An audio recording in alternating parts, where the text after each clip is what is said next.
आजमनगर प्रखंड के रतनपुर गांव जिस तरीके से कट रहा है, मुझे नहीं लगता है कि यह बच सकता है। ये गांव लगातार कटाव जारी है और कटाव को अब तक नहीं रोक सका है। जब हम वहाँ स्थल में जाकर के रतनपुर गांव जाकर के सहायक अभियंता और कनीय अभियंता से बात की, उनके द्वारा कहा गया कि हम लोग एंटी इरोजन का काम के लिए एस्टीमेट बना करके जल संसाधन विभाग को दिए थे, लेकिन जल संसाधन विभाग इसको रिजेक्ट कर दिया।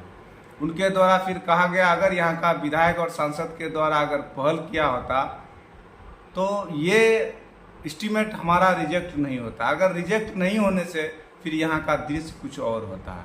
तो आप जान सकते हैं यहाँ का विधायक और सांसद का लापरवाही का परिणाम है रतनपुर गांव का कटना।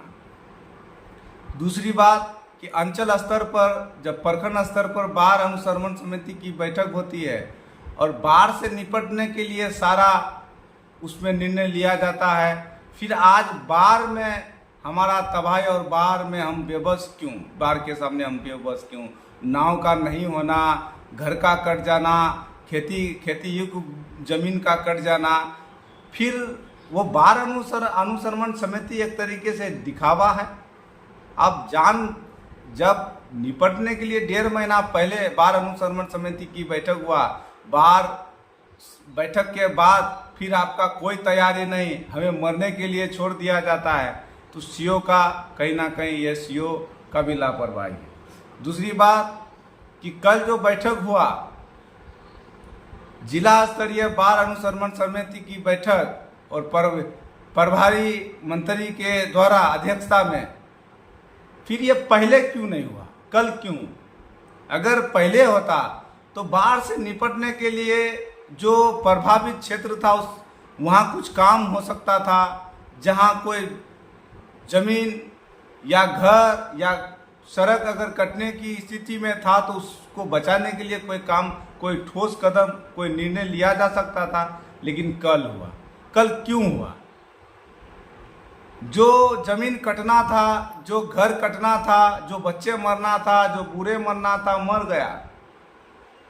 क्या इस बैठक में इस बात की निर्णय लिया गया कि जो मरे हुए मुर्दों पर जान डाला जाएगा? क्या बैठक में इस बात का निर्णय लिया गया जो घर कट गया पुनः उस घर को नदी से निकाला जाएगा? क्या इस बात का निर्णय लिया जाएगा जिस किसान की जमीन नदी में कट के चला गया, क्या नदी से उठा करके फिर उसकी जमीन लाया जाएगा? इस बात की निर्णय नहीं लिया गया।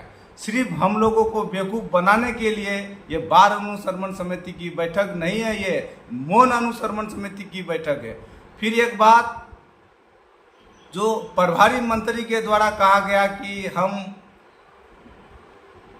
जनसंख्या के कारण से हमें लाभ नहीं मिलता है। कल इस तरीका का बयान प्रभारी मंत्री के द्वारा दिया गया, क्या ये किस प्रकार से, किस दृष्टि से ये उचित है?